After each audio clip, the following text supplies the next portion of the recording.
agar teman-teman paham, ya, itu metodenya. Jadi kalau Kak Ahmad baca keras-keras, tujuannya adalah agar teman-teman menjadi hafal, ya. Sudah. Selanjutnya, adab yang selanjutnya adalah menghormati guru. Masya Allah, ini adalah menghormati guru. Kita bersyukur kepada Allah Subhanahu wa Ta'ala bahwasanya teman-teman bertemu dengan guru, dengan ustazah di sekolah Islam Anissa ini yang memiliki adab dan akhlak yang baik, teman-teman. Kita bersyukur kepada Allah Subhanahu wa Ta'ala karena dari guru-guru kita lah kita belajar ilmu, kita belajar ada. Tahu nggak ancamannya? Kata Nabi yang mulia Sallallahu Alaihi Wasallam, bukan dari golonganku orang yang tidak menyayangi yang muda dan tidak menghormati yang tua. Tuh, kata Rasul Sallallahu Alaihi Wasallam, laisa min ummati man lam yarham saghirana wa yukaffar kabirana. Tuh, kata Nabi yang mulia sallallahu alaihi wasallam, kalau Nabi sudah mengatakan laisa min ummati, bukan golongan umatku, Masya Allah. Apakah teman-teman bukan golongan Rasul? Bukan umat Nabi Muhammad sallallahu alaihi wasallam? Saya ingin jadi umat Nabi Muhammad sallallahu alaihi wasallam, bukan golongan dari umatku. Apabila kalian tidak menghormati dan menyayangi yang muda dan menghormati yang lebih tua. Jadi kita bersyukur kepada Allah Subhanahu wa Ta'ala diberikan guru-guru yang saleh dan saleh. Pertanyaannya sama Kak Ahmad gini, Kak Ahmad, bagaimana cara menghormati guru ketika dalam kelas Kak Ahmad? Kira-kira gimana? Yang pertama, ketika guru sedang berbicara, kalian dengarkan. Yang kedua harus fokus. Yang ketiga harus konsentrasi. Mendengarkan, fokus, konsentrasi. Itu adalah adab kalian menghormati guru tatkala berada di dalam kelas. Lalu Kak Ahmad, apakah kalau kita di luar kelas gak menghormati guru? Boleh gak kayak gitu? Gak boleh. Di luar kelas juga kita harus menghormati guru, ya. Yang pertama, ketika teman-teman bertemu dengan guru kalian atau siapapun orang yang lebih tua dari kalian di sekolah kalian, apa kata Rasul sallallahu alaihi wasallam? Afshus salam bainakum. Sebarkanlah salam di antara kalian. Ketemu guru, assalamualaikum Bu Guru, assalamualaikum Pak Guru. Kalau ketemu security, salam enggak? Enggak. Padahal dia lebih dewasa, lebih tua dari kalian. Siapapun itu di lingkungan sekolah kalian, tatkala kalian bertemu, maka ucapkan salam. Kak Ahmad, apakah yang kita ucapkan salam di sekolah yang kita kenal saja atau yang tidak kita kenal? Kira-kira gimana? Teman-teman jawabannya? Jawabannya adalah hadis Nabi yang mulia sallallahu alaihi wasallam. Kata Rasul sallallahu alaihi wasallam, "Ayyul Islamu khairun qala tutimut ta'am wa taqra'us salam 'ala man arafta wa man lam ta'rif." Kata Nabi yang mulia sallallahu alaihi wasallam, tanda baiknya Islam seseorang, Islam itu memiliki kebaikan, ya. Kata Nabi yang mulia sallallahu alaihi wasallam, engkau kasih makan orang yang membutuhkan dan ucapkan salam kepada orang yang kamu kenal dan tidak kamu kenal. Kamu kalau di rumah ucapkan salam juga. Kalau di rumah gimana? Di rumah ketemu sama orang tua, ketemu sama Umi, ketemu sama Abi sama Umi. Assalamualaikum Umi, assalamualaikum Abi. Semuanya ucap tanda kebaikan Islam seseorang. Mau dengar sebuah kisah enggak? Kalau kita sudah menghormati orang lain, kita bisa menghargai orang lain, maka kalian sudah belajar adab dengan baik di sekolah kalian. Sahabat Nabi yang mulia SAW, Kamat mau cerita, dengar ya.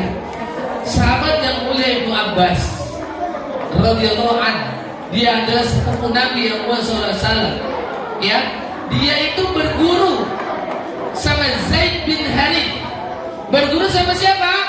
Zaid bin Harith. Padahal Zaid bin Harith itu nggak mau belajar sama Ibnu Abbas, nggak mau ngajarin. Kenapa?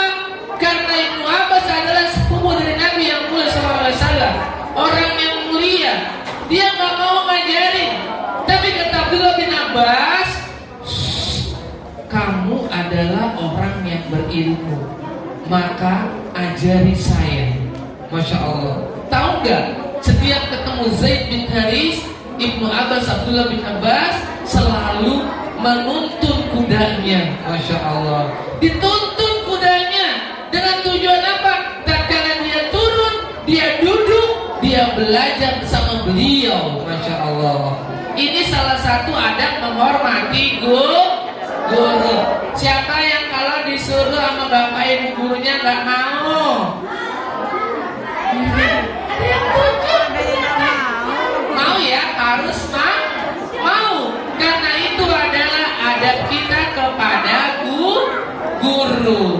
Kamat, kalau kita sudah beradab kepada guru, apakah kita juga perlu beradab kepada teman-teman kita? Perlu nggak? Perlu nggak? Kita harus menghormati teman-teman kita, menyayangi teman-teman kita. Ada hadis dari Nabi, mau paman ajarkan, mau nggak? Hadisnya gampang. Man la yarham, man la yarham, belum diajarin. Man la yarham, ayo nikah semuanya. Man la yarham, semuanya. Man la yarham, la yurham. Man la yarham,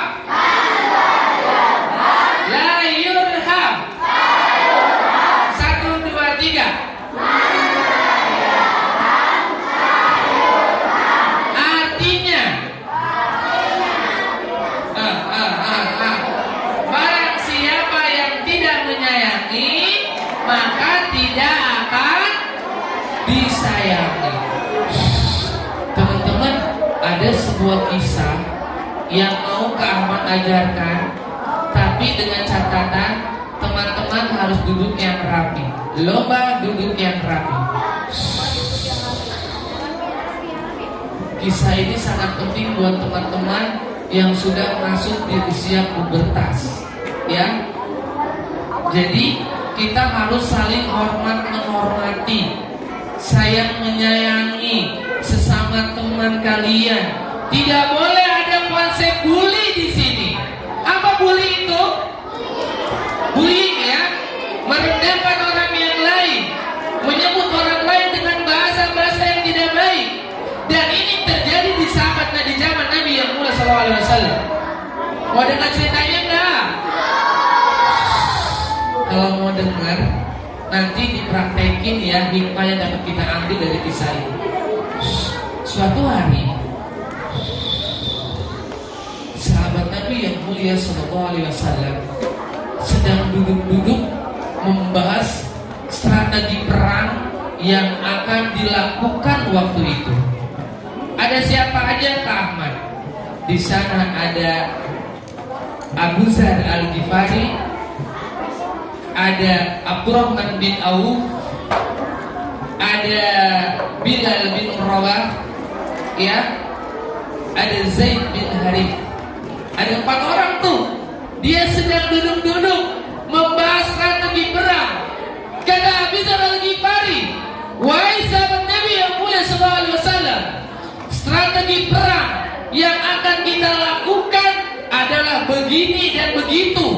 Tiba-tiba teman-teman, sahabat Nabi yang lain membantah. Lah, tidak, pendapatmu kurang tepat, pendapatmu salah katanya. Siapa yang bilang kayak gitu? Yang bilang kayak gitu adalah Bilal bin Rabah. Tahu nggak? Abi Dzar Al-Ghifari itu terkenal dengan suku Ghifar. Tahu nggak suku Ghifar apa?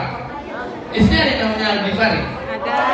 Suku Ghifar itu suku yang paling ditakuti oleh penduduk Mekah.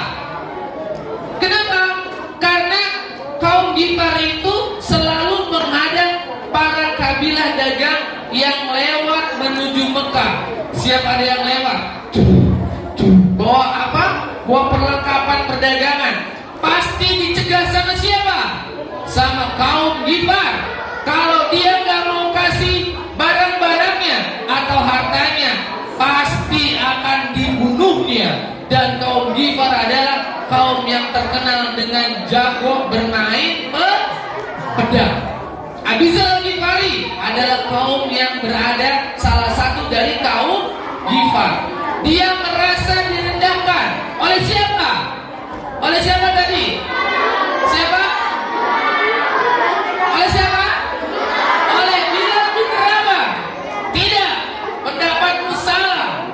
Abi Dzar Al-Ghifari merasa direndahkan. Akhirnya lihat, terucap kalimat yang menyakitkan hati Bilal bin Rabah. Kira-kira apa yang diucapkan oleh Abi Dzar Al-Ghifari? Kata Abi Dzar Al-Ghifari, "Uskut, diam kamu, wahai budak berkulit hitam." Masya Allah. Kok diketawain? Jangan diketawain ya. Kata Abi Dzar Al-Ghifari, "Diam kamu, wahai budak berkulit hitam. Derajatku." Ini adalah kejadian yang sering terjadi di kelas kalian ataupun dalam kehidupan kalian sehari-hari di rumah. Lomba duduk yang rapi. Wahidun satu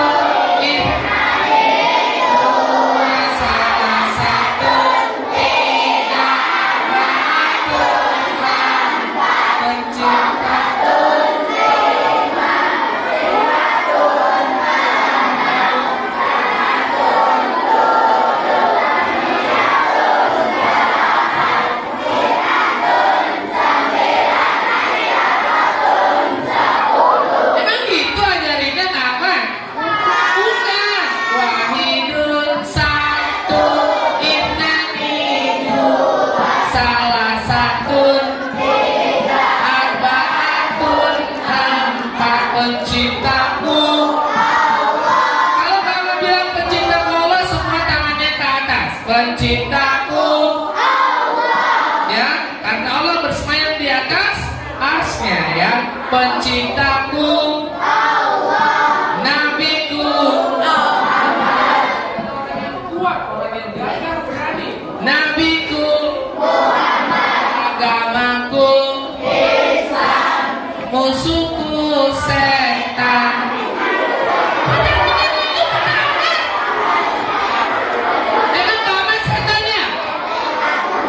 Ganteng-gantengnya dibilang setan. Ih, gak ganteng.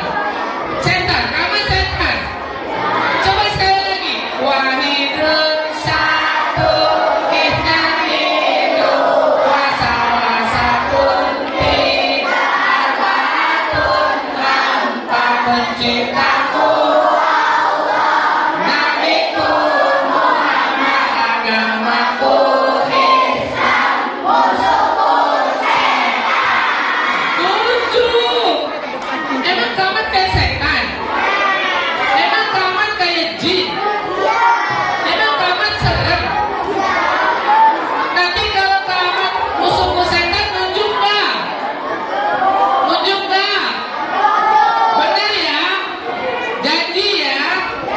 Wahidun ihnainu wa salah satu tiga arba'atun empat penciptaku Allah.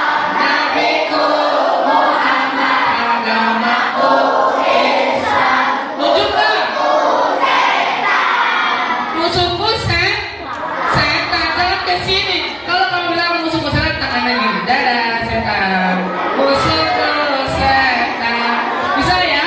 Penciptaku Nabiku Muhammad agamaku Islam, musuhku setan. Kalau gitu. Selanjutnya teman-teman, tahu nggak? Bilal bin Rabah itu ketika dibilang diam kau wahai budak berkulit hitam, dia hatinya sakit teman-teman. Dia merasa dibully. Kalau bahasa sekarang namanya apa ya? Body shaming ya. Body shaming ya. Kamu hitam. Rasis. Oh iya, rasis namanya. Rasis. Diam kamu. Tahu nggak?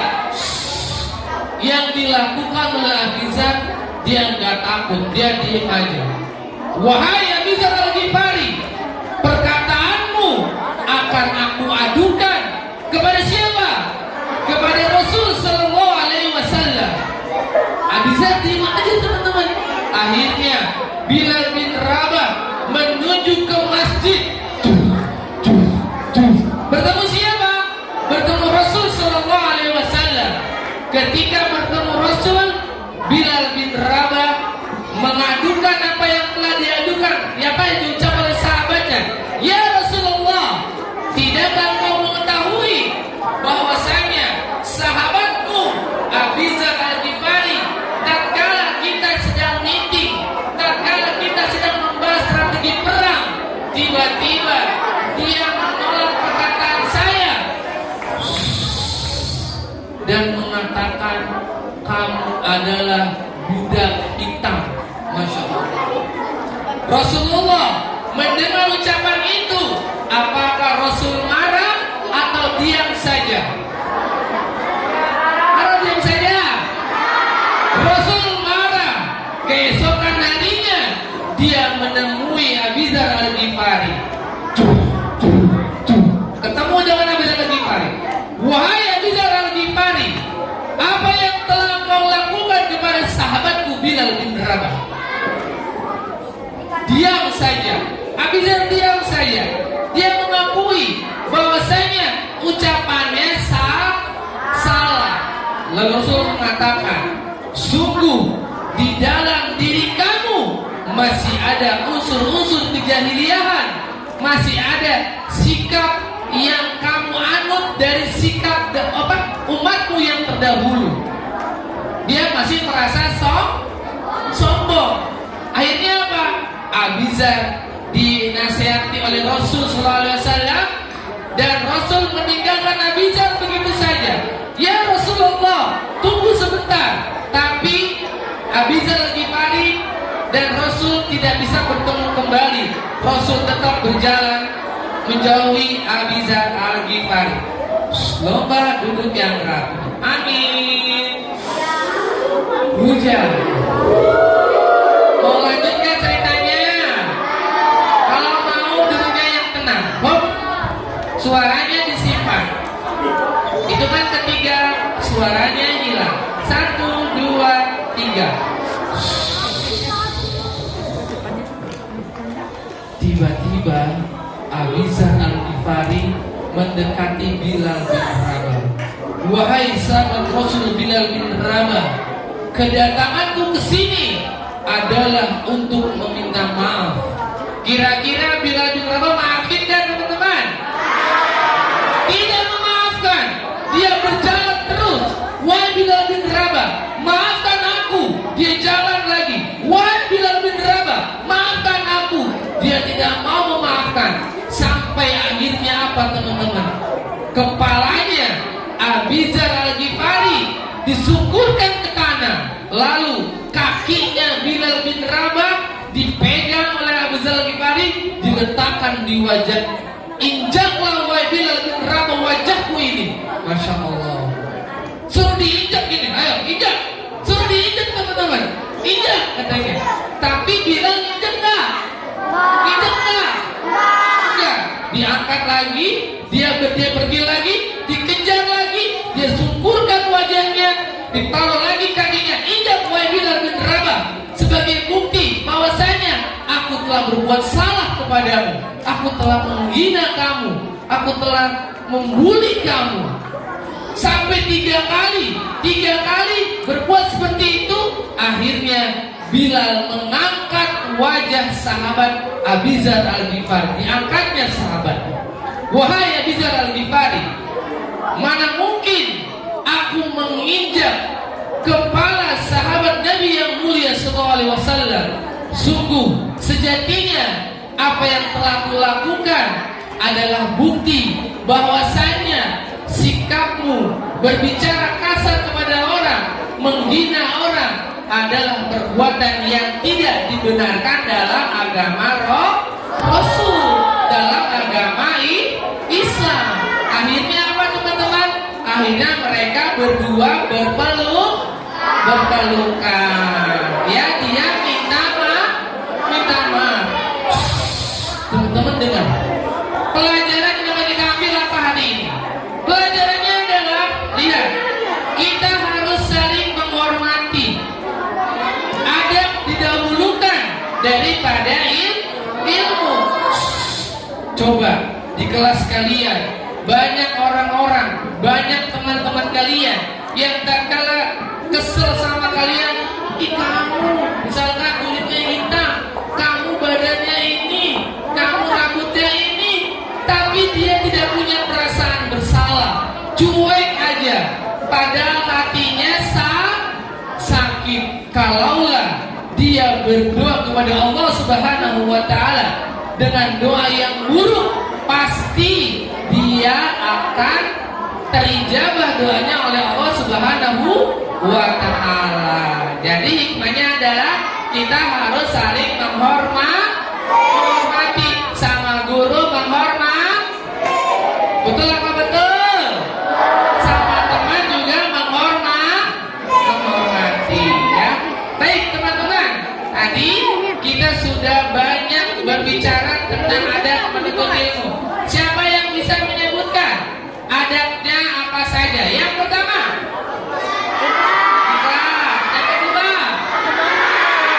semangat. Yang ketiga, yang keempat,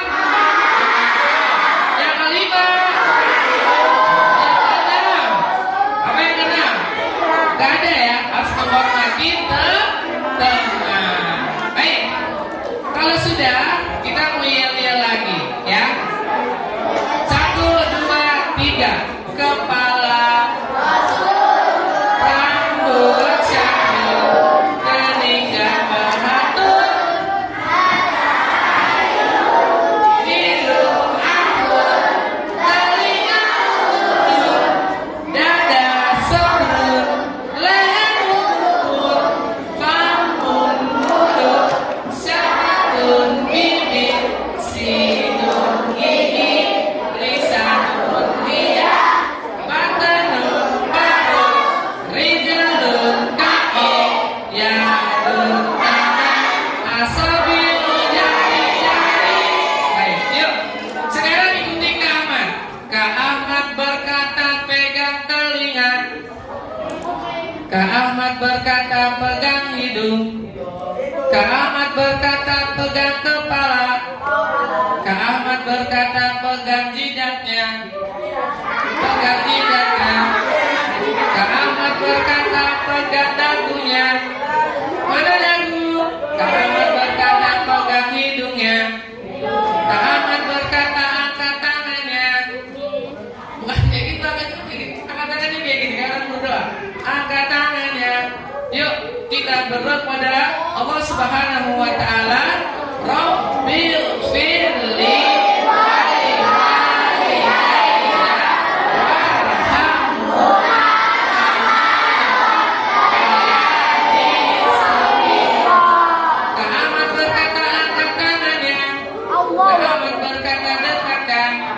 dekatkan lagi, lebih dekat lagi, pokok dagunya, pada dagunya, ini jidat, ini bukan dagu, ini namanya gerding. Ya, fokus kembali, angin, hujan, angin, hujan. Siapa